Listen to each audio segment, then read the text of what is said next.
Assalamualaikum warahmatullahi wabarakatuh. Nama saya Aziz Ikmal Azidi bin Yaakob bersama rakan sekumpulan saya iaitu Muhammad Akram Adik bin Muhammad Rosdan. Nama saya Nurul Atirah binti Adnan. Saya Nur Aini binti Zaidi. kami iaitu kumpulan 4 ingin membentangkan tajuk mengenai ketokohan Al-Batani Dan sumbangannya dalam perkembangan Islam. Okey, Aziz akan membentangkan tentang pendahuluan daripada tajuk ni. Ya, nama penuh beliau ialah Abu Abdullah Muhammad Ibnu Jabir Ibnu Sinan Al-Raqi Al-Harani Al-Sabi Al-Batani. Panjang sangat ya. Tapi dia terkenal dengan nama Al-Batani sahaja. Beliau merupakan seorang pakar sihir Islam yang tinggal di Syria yang hidup sekitar tahun 898 sehingga 929 Masihi. Beliau juga mendapat gelaran Al-Batiknias di dunia barat kerana penemuan-penemuan beliau mengenai matematik dan astronomi. Jadi macam mana beliau boleh meminati bidang astronomi? Hal ini kerana bapanya juga merupakan seorang astronomer yang menurunkan ilmu-ilmu beliau kepada Al-Batani sejak dari kecil lagi, sehingga kan Al-Batani ni boleh meminatilah bidang ini. Tetapi beliau tidak mengikut jejak langkah bapa dan keturunannya, sebab dia lebih memilih kepada Islam. Sebab bapa dia juga seorang astronomer, tetapi dia lebih kepada ilmu sains dan Islam. Maksudnya dia kaitkan sains dengan Islam sekali, bukan hanya semata-mata kepada fakta sains. Oleh kerana ketekunan beliau meminati bidang astronomi, beliau alhamdulillah berjaya menjadi seorang ahli astronomi yang berjaya. Dan beliau memulakan kajian beliau di Raqqa.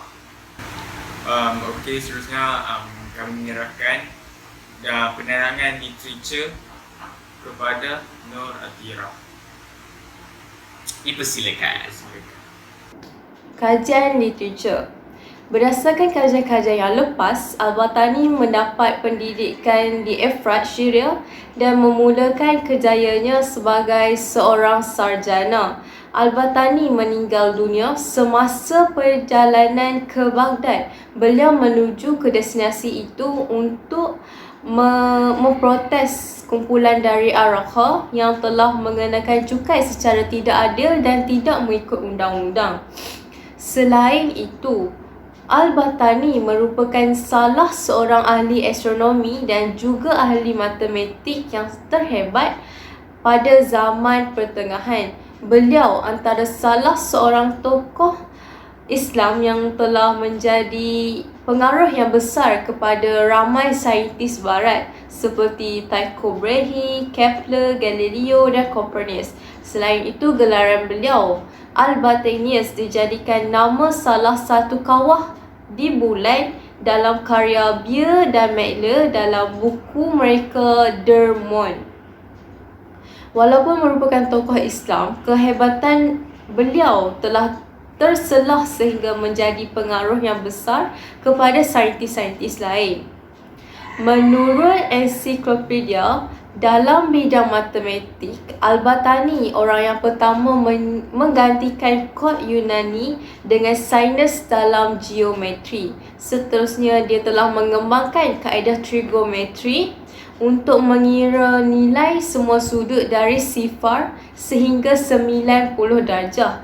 Kaedah trigonometri yang digunakan oleh Al-Batani berbeza dengan kaedah geometri yang telah digunakan oleh Ptolemy sebelumnya.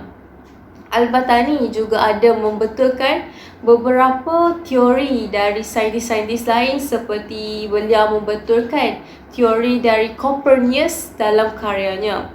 Dalam bidang astronomi pula, Al-Batani telah berjaya mengukur lilitan jelas matahari dan bulan.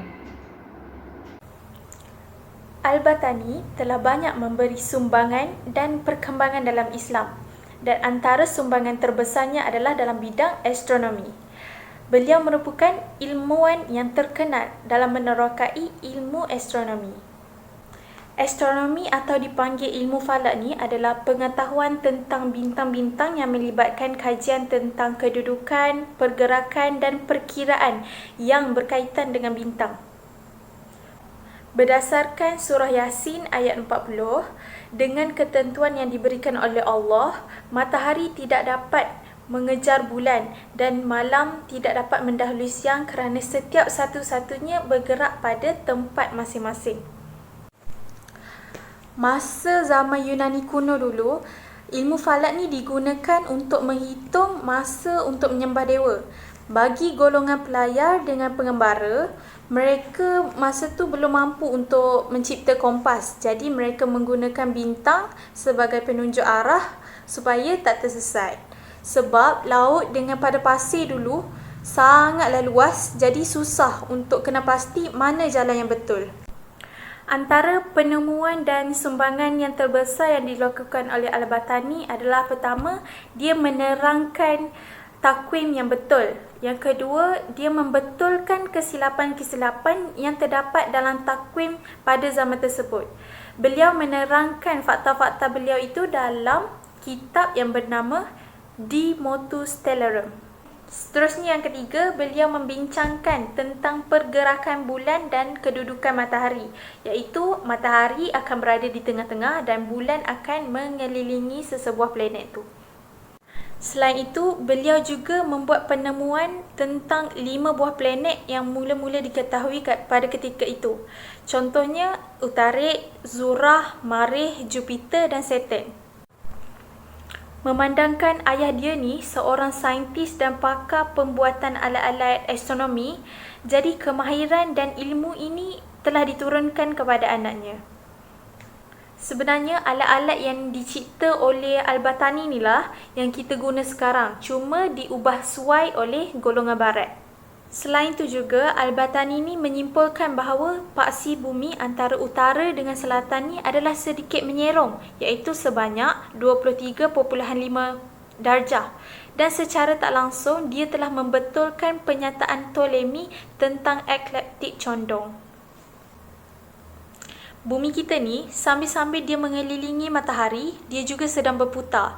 Sebab itulah terjadinya fenomena 4 musim, iaitu musim panas, musim sejuk, musim bunga dan musim luruh. Ini kerana jumlah cahaya matahari yang terkena pada permukaan hemisfera tu adalah berbeza-beza. Contohnya, bila bulan Disember, hemisfera belah selatan ni akan terkena lebih banyak cahaya matahari, menyebabkan negara-negara belah selatan ni mengalami musim panas, manakala negara-negara di sebelah utara akan mengalami musim sejuk, sebab di sebelah utara hanya sedikit sahaja yang terkena cahaya matahari. Disebabkan penemuan Al-Battani tentang paksi condong nilai membuatkan manusia tahu bahawa musim salji dengan musim panas tu boleh berlaku secara serentak. Okey, seterusnya beliau juga menemukan bahawa bumi ni mengambil masa sebanyak 365 hari, 5 jam, 45 minit dan 24 saat untuk mengelilingi matahari. Pernyataan beliau ni adalah lebih tepat berbanding fakta yang dikeluarkan oleh Ptolemy. Jadi, jika dibundarkan, bumi ni mengambil masa 365 1/4 hari untuk membuat satu pusingan. Disebabkan penemuan ni, wujudnya tahun lompat yang berlaku hanya 4 tahun sekali. Ini kerana bila bumi tu cukup berpusing sebanyak 4 kali, barulah cukup jumlah satu hari. Dan hari tersebut akan ditambah kepada 29 Februari pada setiap tahun keempat. Maksudnya setiap tahun keempat, tahun tersebut akan menjadi 366 hari. Jadi, ia membuka mata masyarakat bahawa individu yang dilahirkan pada 29 Februari ni adalah unik sebab hari jadinya akan berlaku hanya 4 tahun sekali sahaja. Akhir sekali, Al-Battani juga menyatakan akan ada satu masa bulan, bumi dan matahari berada pada kedudukan yang straight, maksudnya selari. Dan fenomena ni digelar gerhana matahari dan gerhana bulan. Jadi, penemuan-penemuan yang dilakukan oleh Al-Battani inilah yang banyak membantu kita sebagai umat Islam untuk tahu waktu-waktu solat, bulan untuk kita berpuasa dan sebagainya. Bila kita tersesat di dalam hutan sekalipun, kita boleh menggunakan fenomena alam ini sebagai panduan untuk kita menunaikan solat. Jadi, saya serahkan kepada saudara Aziz untuk menerangkan sumbangan Al-Battani yang seterusnya. Okay, terima kasih kepada Nuaini kerana penjelasan mengenai bidang astronomi. Selain bidang astronomi, bidang matematik juga merupakan sumbangan terbesar beliau kepada dunia sekarang. Betapa besarnya sumbangan beliau mengenai bidang matematik sehinggakan beliau digelar Bapa Trigonometri or Father of Trigonometry. Hari ini sekarang kenal mengenai jadual contingents. So beliau lah orang yang pertama yang menciptakan jadual contingents. Beliau juga merupakan orang pertama yang menukar penggunaan kod Greek kepada sinus. Salah satu sumbangan beliau mengenai bidang matematik ialah beliau berjaya mengubah kaedah pengukuran bintang. Pada zaman dulu, orang dulu menggunakan tali untuk mengukur bintang. Setelah menggunakan kaedah beliau, didapati kaedah beliau lebih persis dan lebih tepat menggunakan kaedah tangent dan contingent. So macam mana yang disebutkan garis contingent ni? Garis contingent ni dah ada 3 yang dicipta oleh beliau sendiri. Satu cos A, kedua cos A sama dengan 12 dan ketiga sin A. Untuk yang pertama mengenai cos A, code A sama dengan 12. Ia mengenai code A ni ibaratnya satu hari yang dibagikan kepada 12 bahagian. Yang kedua iaitu cos A yang merujuk kepada perjalanan matahari dalam masa satu hari. Yang ketiga iaitu sin A yang merujuk kepada perjalanan waktu malam yang sama waktu dengannya iaitu cos A, perjalanan waktu siang. Kemudian sin A yang merujuk kepada perjalanan waktu malam yang sama waktu dengannya dengan cos A, perjalanan waktu siang. So apa yang jadi bila kita gabungkan kedua-dua bahagian iaitu sin A plus cos A, ia akan menghasilkan 24 jam. Sebab tu ada 12 bahagian, so 12 dan 12, 24. So sebab itulah dalam masa sehari terhasilnya 24 jam. Salah satu penemuan beliau yang kekal sehingga ke hari ini iaitu yang menjadi asas penciptaan jam iaitu waktu. Meskipun sumbangan beliau memberi manfaat yang besar kepada dunia hari ini, tetapi penemuan beliau, usaha-usaha beliau dinafikan oleh para saintis yang lain. Sebagai contoh, kaedah beliau iaitu sinus ditukarkan kepada sin sehingga digunakan dunia hari inilah. Tak dinafikan juga kaedah algoritma itu. Beliau tidak mendapat apa-apa pengiktirafan daripada para saintis-saintis yang lain kerana keislaman beliau dan sumbangan-sumbangan beliau, walaupun ia memberikan manfaat yang besar kepada dunia hari ini. Betapa dengkinya saintis-saintis dahulu sehinggakan beliau tidak mendapat apa-apa penghargaan. Saya kata itulah sumbangan beliau mengenai bidang matematik. Saya serahkan sumbangan yang seterusnya kepada rakan sekumpulan saya iaitu Muhammad Akram Adik. Dipersilakan. Okey, terima kasih Aziz. Sekarang saya ingin menerangkan tentang karya yang terkenal yang dihasilkan oleh Al-Battani. Okey, nama kitab yang dihasilkan oleh Al-Battani ni Al-Zij Ash-Shabi'i. Kitab ni adalah kitab yang terkenal yang dihasilkan oleh beliau. Sebab kitab ni adalah kitab yang pertama yang mengemukakan tentang hal azimut, titik nadir, trigonometri, titik terjauh dan terdekat matahari dan bumi. Isi kitab tersebut banyak menerangkan tentang gerakan bintang di atas orbitnya tersendiri, jadual-jadual falak yang juga dapat mengira jumlah hari, bulan dan tahun. Okey, seterusnya kitab Al-Zij Asy-Syabi' telah diterjemahkan oleh Plato dalam bahasa Latin pada abad ke-12.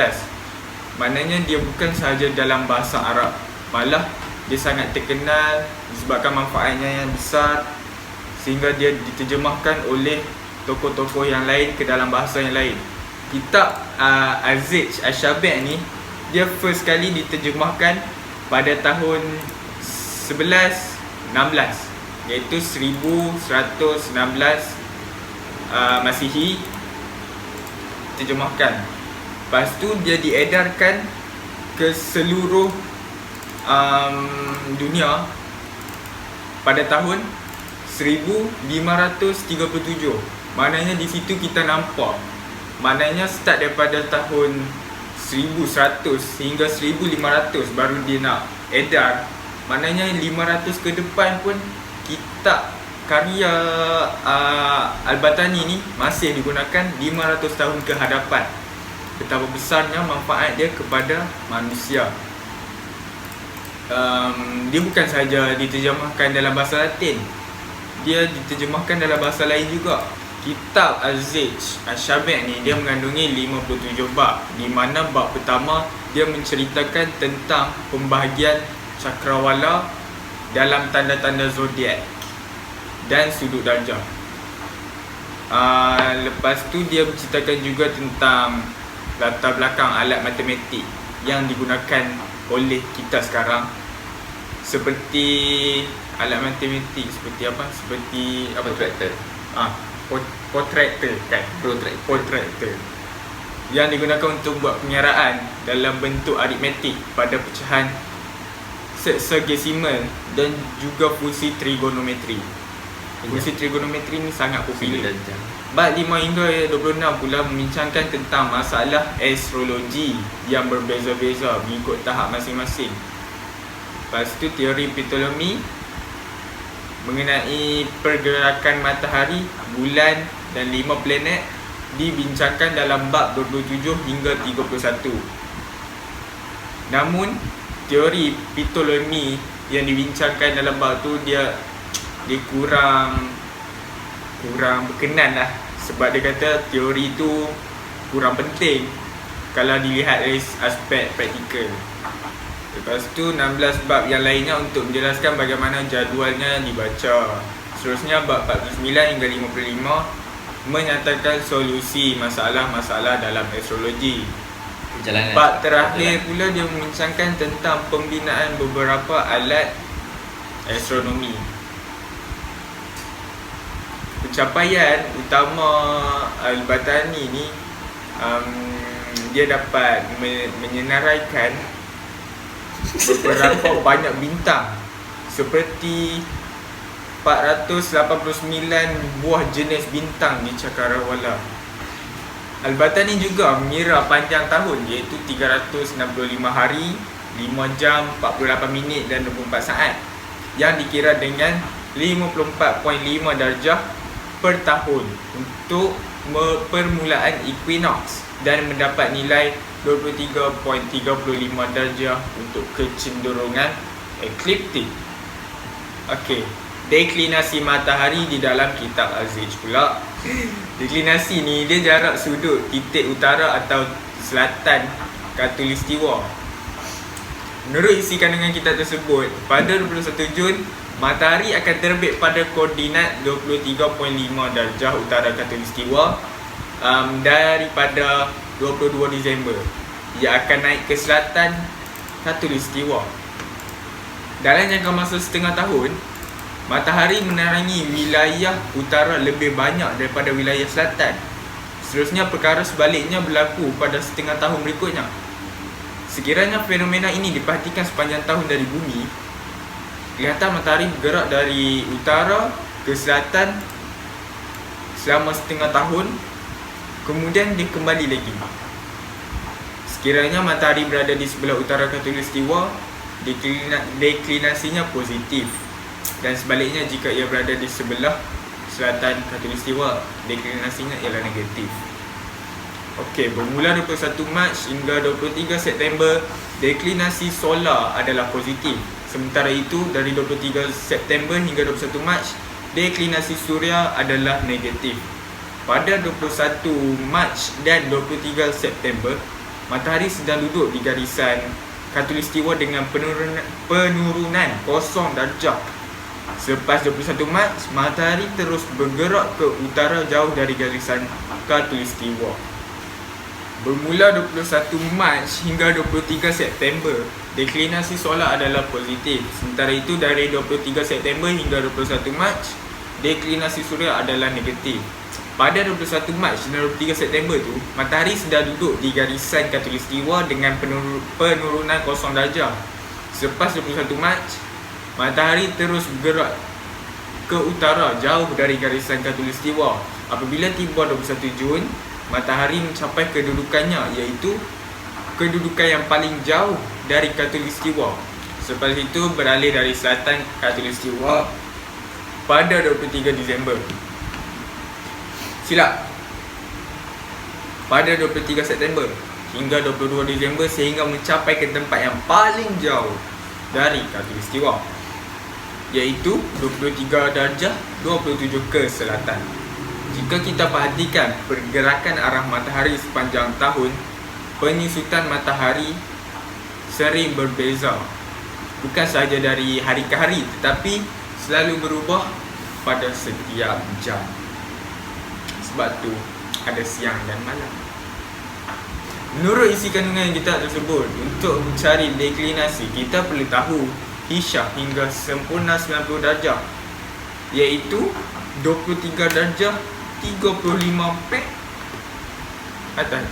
Kemudian ambil jarak 2 darjah atau lebih sehingga 90 darjah dari awal buruj Hamli hingga akhir buruj Jauzah. Sekiranya diketahui witru Durji, didarabkannya dengan witru Al-Ma'il, maka hasilnya dibahagi dengan nifsu Al-Qutri. Jika 60 darjah, maka kiraannya dihentikan. Dalam bab deklinasi bintang ni, Al-Batani dia ada buat jadual. Dia ada bagi contoh jadual lah dalam buku tu. Dia cakap cara untuk menulis jadual ni ada 4 lajur. Maknanya 4 landscape, 4 baris. Kalau tak silap saya lah. Betul. Lepas tu lajur pertama adalah nilai 90 darjah. Lajur kedua 180, lajur ketiga 270 dan lajur terakhir ada 360. Maknanya dia start 90 tambah 90 tambah 90 tambah 90 sampai 360. Sama macam trigono biasa, sehingga menjadikan satu sudut lengkap. Yes, Satu bulatan yang lengkap. satu bulatan. 360 darjah. Okey. Pertama, jika ia berada di lajur pertama dan kedua, jika ia berada di lajur 90 darjah dan 180 darjah, maka deklinasi berada di sebelah utara khatulistiwa. Jika berada di lajur ketiga dan keempat, maka deklinasi berada di sebelah selatan khatulistiwa. Faham tak? Saya pun tak faham. Untuk mengetahui penyusutan matahari atau sesuatu yang lain, ambil makna dari awal dusun, buruj hingga panjang gerhana matahari atau sesuatu yang lain untuk mencari penyusutan. Maka itu adalah Hisyatul Ma'il. Seterusnya, ambil nilai yang sama pada baris keempat yang ditulis dalam jadual deklinasi. Ambil nilai untuk darjah, minit dan saat, dan nilai untuk deklinasi lah. Okey. Jika menghitung pada darjah 30, maka itu adalah penerbitan buruj Hamli. Jika menghitung pada darjah 60, maka itu adalah penerbitan buruj Hamli dan buruj Saur. Kemudian tolak 90 dari buruj Hamli dan Saur, hasilnya adalah penerbitan buruj Jauzah. Sekiranya penerbitan buruj Hamli telah diketahui, maka buruj Sumbulah, Hud dan Mizan juga diketahui. Manakala penerbitan buruj Asad, Dalwu dan Aqrab adalah sama dengan penerbitan buruj Saud dan Qaus. Jadiu, Saratan yang sama penerbitannya dengan Buruj Jauzak. Ini membuktikan bahawa penerbitan Buruj boleh ditentukan dengan penjadualan seperti yang ditulis di dalam kitab Al-Zij Al-Syabir. Contoh jadual boleh tengok di sebelah ni. Jadual angka jumali dengan menggunakan huruf-huruf Arab. Ni contoh jadual yang berada di dalam kitab Al-Zij Al-Syabir. Kalau orang Islam ni dia faham, saya tak faham. Kami serahkan kepada Nurul Atirah untuk meneruskan penjelasan tentang sumbangan ketokohan Al-Battani di dalam bidang astronomi dan matematik dan dalam perkembangan Islam. Silakan. Isi yang terakhir, kesan pemerhatian Al-Battani. Tokoh-tokoh Islam telah berjuang hampir 600 tahun menguasai gelanggang ilmu pengetahuan dan membina peradaban manusia di seluruh pelosok dunia. Tokoh-tokoh tersebut termasuklah Al-Battani sendiri yang telah banyak menyumbang dalam perjuangan mengembangkan ilmu sejak dulu lagi. Hal ini menjadi kebanggaan umat Islam setelah lahirnya tokoh-tokoh Islam yang berjaya menyelidik, menemui dan boleh membuktikannya bahawa terdapat banyak benda tersembunyi dalam dunia ini. Sebagai umat Islam, kita perlu bangga dengan setiap penemuan tokoh-tokoh Islam dan tidak perlu bergantung 100% pada saintis-saintis barat yang ada antara mereka yang cuba untuk menolak agama Islam dan cuba membuktikan agama Islam itu salah. So, dengan penemuan-penemuan tokoh-tokoh Islam ini, kita boleh membuktikan agama Islam itu merangkumi semua aspek termasuklah sains dan teknologi. Seterusnya, teori-teori Al-Battani dibuktikan logik, formula dan penemuannya masih relevan sehingga sekarang. Walaupun terdapat saintis-saintis masa ini cuba untuk menolak dan mencari kesilapan dalam teori tersebut, mereka tidak berjaya. Dengan ini terbuktilah bahawa Al-Battani merupakan ahli astronomi dan ahli matematik yang hebat. Setiap anggarannya tepat walaupun tidak menggunakan sebarang peralatan canggih dan teknologi moden yang wujud masa ini. Walaupun saintis-saintis barat sekarang menggunakan teknologi yang tinggi, peralatan yang canggih, mereka tidak boleh membuktikan bahawa setiap teori Al-Battani itu salah. Akhir sekali, Al-Battani telah berjaya membuktikan bahawa agama Islam mementingkan umatnya untuk menimba ilmu dan merangkumi aspek pendidikan yang luas termasuklah sains dan teknologi. Daripada surah Al-Baqarah ayat 269, Allah memberikan hikmat kebijaksanaan ilmu yang berguna kepada sesiapa sahaja yang dikehendakinya menurut aturan yang ditentukannya. Dan sesiapa yang diberikan hikmat itu, maka sesungguhnya ia diberikan kebaikan yang banyak dan tiadalah yang dapat mengambil pengajaran dan pengingatan melainkan orang-orang yang menggunakan akal fikirannya. Ini membuktikan bahawa akal merupakan sebaik-baik kurniaan Allah SWT kepada makhluknya dan kita hendaklah menggunakan akal tersebut untuk terus berfikir dan mengkaji kejadian di sekeliling kita. Kita bukan sahaja dapat mengetahui lebih dalam, tetapi kita juga boleh menghasilkan sesuatu yang membawa kebaikan kepada semua makhluk. Setiap penemuan tu mesti ada pengajaran, sama ada baik atau buruk. So, dalam penemuan tu kita boleh tahu akibat dia baik atau buruk. Walaupun akibat dia buruk, kita boleh belajar apa yang kita boleh buat untuk mengelakkan akibat buruk itu terjadi. Itu saja untuk isi kesan penemuan Al-Battani.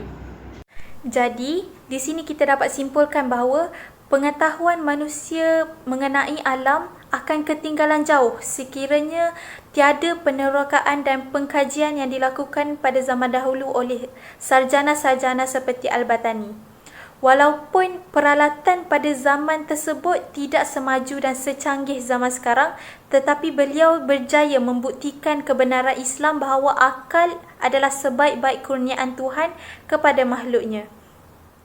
Maka sebagai masyarakat yang bertamadun, kita mestilah menanamkan rasa cinta dan dahagakan ilmu, kerana banyak lagi ilmu dalam alam semesta ni yang belum kita terokai. Jadi itu sahaja perbentangan kami mengenai sumbangan Al-Battani terhadap perkembangan Islam.